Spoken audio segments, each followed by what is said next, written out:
Hello and welcome dear students. तो आज हम लोग बात करने वाले हैं कि स्कूल्स और कोचिंग सेंटर्स जो हैं अक्रॉस इंडिया वो कैसे ओपन होंगी। आज हम इस बारे में बात करते हैं। देखिए, जब से पैंडेमिक शुरू हुआ है, अगर मैं मार्च के महीने की बात करूं तो मार्च से लेके अभी हम अगस्त में हैं, अगस्त तक सारे कोचिंग इंस्टीट्यूट और सारे स्कूल्स अक्रॉस इंडिया भी बंद हैं। ठीक है। और फिलहाल में अगर मैं बात करूं तो अभी पिछले हफ्ते सीबीएसई ने उसके जितने भी 24,000 जो स्कूल्स हैं सीबीएसई के, उनके सारे प्रिंसिपल से उनका ओपिनियन मांगा था कि वो स्कूल कैसे खोलें। ठीक है। स्कूल्स को ओपन करने के लिए सारे प्रिंसिपल से ओपिनियन मांगा गया था और वो ओपिनियन था वो 31 जुलाई तक भेजने के लिए बोला गया था। तो उनकी तरफ से जितने भी हमारे 24,000 सीबीएसई स्कूल्स के जो प्रिंसिपल हैं उनकी तरफ से एक मिक्स्ड रिएक्शन आया है। उनमें से जो जितने लार्ज नंबर ऑफ प्रिंसिपल्स हैं उन्होंने ये बोला है कि जो स्कूल्स हैं उनको स्टैगर्ड मैनर में ओपन किया जाए। अब स्टैगर्ड मैनर क्या है? देखिए, स्टैगर्ड मैनर की अगर मैं बात करूँ, स्टैगर्ड मैनर कुछ इस तरह से है कि जो जितने भी प्रिंसिपल्स हैं, जो लार्ज नंबर ऑफ प्रिंसिपल्स हैं, मतलब जो हम लोग बात करें कि मैक्सिमम जो नंबर ऑफ प्रिंसिपल्स हैं, उन्होंने ये बोला है कि स्कूल्स को 10th और 12th को इस समय खोला जाए। मतलब 10th और 12th के बच्चे जो हैं, क्योंकि उनको बोर्ड एग्जाम्स देना है 2021 में, तो उनके लिए स्कूल को ओपन किया जाए, पर स्टैगर्ड मैनर में। स्टैगर्ड मैनर का मतलब ये है कि एक शिफ्ट को एक दिन बुलाना है, दूसरे शिफ्ट को दूसरे दिन बुलाना है, मतलब कि अल्टरनेट डेज पे। ठीक है। मतलब एक सेक्शन को अगर एक दिन बुलाया जा रहा है, मंडे को बुलाया जा रहा है, तो दूसरे सेक्शन को आप ट्यूसडे को बुलाएं।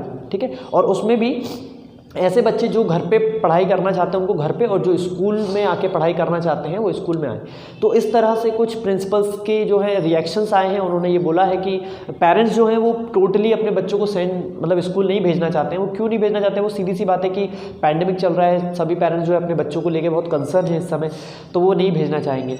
बट कहीं ना कहीं अभी जो प्रिंसिपल्स हैं उनका ये कहना है कि हाँ, अभी जो पैंडेमिक चल रहा है वो अपनी जगह है, वो तो अभी चलेगा।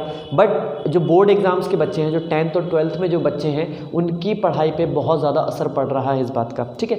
तो ये जो न्यूज़ है ये टेलीग्राफ में आई थी। अगर मैं टेलीग्राफ न्यूज़ का जिक्र करूं आपके सामने, तो देखिए, द टेलीग्राफ में जो न्यूज़ आई थी वो कुछ इस तरह थी कि CBSE receives feedback on staggered school unlock. है ना, सीबीएसई ने जो फीडबैक रिसीव किया है वो स्टैगर्ड स्कूल अनलॉकिंग का है। स्टैगर्ड मैंने आपको बता चुका हूँ कि अल्टरनेट डेज पे एक सेक्शन एक दिन और दूसरा सेक्शन दूसरे दिन। ठीक है।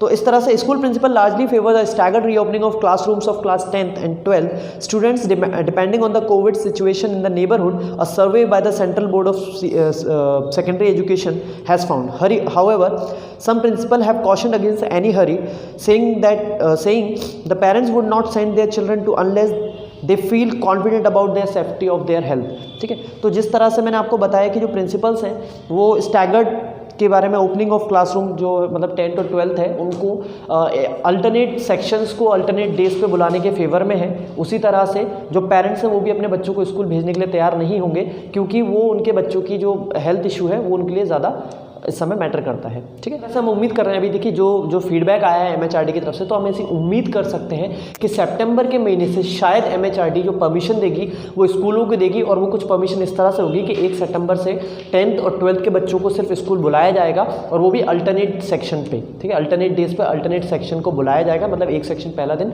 दूसरे दिन दूसरे सेक्शन को बुला के स्कूल की क्लासेज जो है वो कंडक्ट करवाई जाएंगी, और उससे उनका 10th 12th के जो बच्चों का कोर्स है उसको आगे बढ़ाया जाएगा।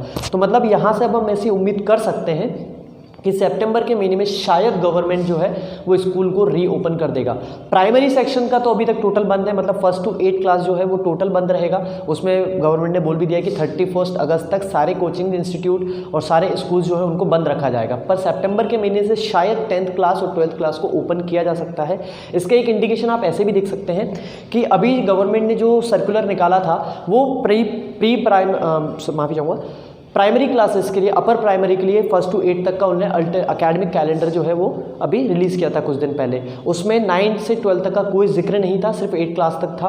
तो शायद वो एक इंडिकेशन था कि गवर्नमेंट जो है वो या तो अक्टूबर के महीने में या सितंबर के महीने में स्कूल्स रीओपनिंग को लेकर थोड़ा विचार कर रही है और उसकी प्लानिंग वगैरह कर रही है। स्कूल्स को भी शायद प्रिपेयर रहने के लिए बोला गया होगा। तो हम शायद ऐसे उम्मीद कर सकते हैं कि सितंबर के महीने में स्कूल्स को 10th और 12th को, या सिर्फ 9th से 12th तक को लेके हम लोग देख सकते हैं कि शायद स्कूल ओपन हो जाए। बाकी डिपेंड करेगा कोविड की सिचुएशन पर। ठीक है।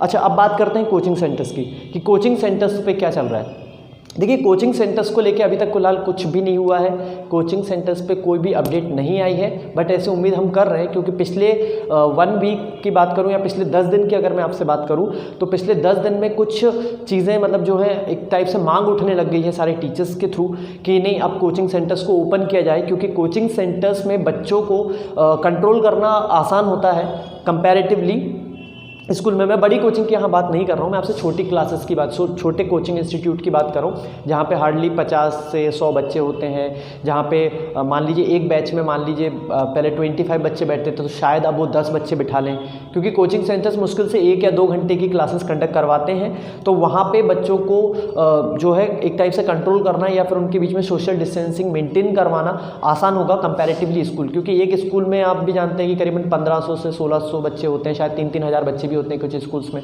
तो वहाँ पे इतने सारे बच्चों को एक साथ कंट्रोल करना इतना आसान नहीं होता है, बट क्योंकि कोचिंग सेंटर्स जो है वो 2 घंटे की क्लासेस लगाते हैं या 1 घंटे की क्लासेस लगाते हैं और वहाँ बच्चे वैसे भी इतने नंबर में ज़्यादा नहीं होते हैं, तो शायद उनको कंट्रोल करना आसान रहेगा।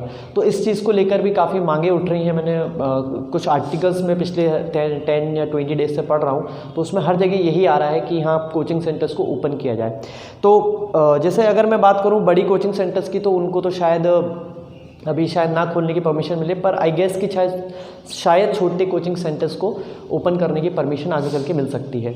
दूसरा कि कुछ टीचर्स हैं, अभी मैंने एक आपको भी डिस्क्रिप्शन में एक लिंक दूंगा, आप उस लिंक को देखिएगा। उसमें एक टीचर हैं बिहार के, उन्होंने उनकी एक वीडियो बनाया है जो काफ़ी फ्रस्ट्रेटेड है गवर्नमेंट पे लेके उस चीज़ को, और उन्होंने बहुत कुछ बताया है कि उन्हें कितनी परेशानी हो रही है, क्योंकि जब से पैंडेमिक चालू हुआ, जब से प्राइवेट टीचर्स को काफ़ी प्रॉब्लम हो रही है। मतलब कहते हैं एक टाइप से रोज़ी रोटी पे काफ़ी इफेक्ट हुआ है, उनकी रोज़मर्रा की लाइफ काफ़ी डिस्ट्रैक्ट हो गई है, क्योंकि उनको भी अपना घर चलाना होता है, तो उनको प्रॉब्लम आना शुरू हो गई है। अब आई थिंक कि गवर्नमेंट को शायद इस चीज़ पे ध्यान देना चाहिए, वो अभी तक उन्होंने दिया नहीं है, पर हम ऐसे उम्मीद कर सकते हैं कि शायद आगे चल के वो इस चीज़ पे थोड़ा देखेंगे और आगे चल के कुछ छोटे कोचिंग सेंटर्स जो हैं वो ओपन हो सकते हैं, और शायद बड़ी कोचिंग्स को भी अलाउ किया जाए कि वो अपने यहाँ सोशल डिस्टेंसिंग का मेंटेन करवा के, क्योंकि देखिए इससे कोचिंग सेंटर्स इस समय ज़रूरी क्यों है, बात ये नहीं है कि कोचिंग सेंटर्स खुले हैं या ना खुले, पर इम्पॉर्टेंट क्यों है वो ज़्यादा इम्पॉर्टेंट है। देखिए मैं बात करूं तो मेरे यहाँ कोचिंग इंस्टीट्यूट में मैं निमसेट के बच्चों को पढ़ाता हूं, ठीक है। अब मेरे पास जो बच्चे आते हैं वो कुछ 2021 की भी तैयारी कर रहे हैं, जो पिछले 5 महीने से घर पे हैं। उन्होंने शायद 5 महीने में, मैं ऑनलाइन क्लासेस लेता हूँ, रोज़ मेरी 11 बजे से क्लास लग जाती है, मैं ऑनलाइन उन्हें पढ़ाता हूँ, बट द स्टूडेंट्स ऑफन से, मतलब वो हमेशा बोलते हैं कि सर हमें वो फील नहीं आ रहा है, जो एक वाइट बोर्ड पर पढ़ने का जो फील आता है वो उन्हें आ नहीं रहा है। तो ऑनलाइन एजुकेशन में शायद उनको उतना बेनिफिट नहीं मिल रहा है जो उन्हें मिलना चाहिए, ऑफलाइन में जो मिलता है उन्हें वो ऑनलाइन में उतना नहीं मिल पा रहा है। तो शायद क्योंकि अब 9 महीने बचे हैं, सिर्फ अगस्त का महीना ये चल रहा है, अगर मैं इसके बाद की बात करूँ तो निमसेट या IIT JEE के लिए अगर मैं बात करूँ तो सिर्फ 9 महीने का वक्त बचा है। बच्चे काफ़ी टेंस है इस चीज़ को लेके कि कैसे होगा कैसे नहीं। इस बार के एग्ज़ाम की मैं बात नहीं कर रहा हूँ, 2020 के एग्ज़ाम की बात नहीं कर रहा हूँ, वो तो अभी कभी भी हो सकता है, अब उसके लिए बच्चे इतना सोचेंगे भी नहीं। बट 2021 जो बच्चे इस साल BSc BCA में 3rd ईयर में थे और जिन्होंने ये सोचा था कि एक बार रिजल्ट आ जाए 3rd ईयर का हमारा, फिर उसके बाद हम निमसेट की तैयारी शुरू करेंगे, बट उन्होंने नहीं कर पाए हैं क्योंकि प्रॉब्लम ज़्यादा हो गई थी। तो अब उन लोगों को, अब उन बच्चे के, क्योंकि 3 महीने यहाँ ऑलरेडी वेस्ट हो चुके हैं, मई के बाद अगर वो तैयारी शुरू करते तो मई जून जुलाई अगस्त चालू हो गया है, तो 4 महीने ऑलमोस्ट उनके वेस्ट हो चुके हैं। तो शायद वो निमसेट में अब 9 महीने में उनको प्रिपरेशन करना है, अब वो कैसे करेंगे, ये इस चीज़ का उन्हें प्रेशर कुछ ज़्यादा बढ़ना शुरू हो गया है। अब मेरे पास कुछ बच्चे हैं जो डिप्रेशन में एक टाइप से जाने लग गए, वो बोलते हैं कि बोले सर अब क्या करें क्या करें। तो मैं बच्चों को, आप लोगों को बस इतना ही बोल सकता हूँ कि आप थोड़ा सब्र रखें और उम्मीद करें कि गवर्नमेंट शायद बहुत जल्द कोचिंग सेंटर्स को ओपन करेगी, और जो आपकी परेशानी है निमसेट को लेके या किसी भी एग्ज़ाम को लेके वो बहुत जल्द दूर हो जाएगी। और मैं आपको बस इतना ही बोल सकता हूँ कि स्टे पॉजिटिव रहें, बहुत जल्द कोचिंग खुलेगी और फिर हम लोग उस चीज़ पे आगे बढ़ेंगे। एग्ज़ाम को लेके इतना टेंशन ना लें, बहुत जल्द सब कुछ ठीक होगा। होप फॉर द बेस्ट और स्टे हैप्पी।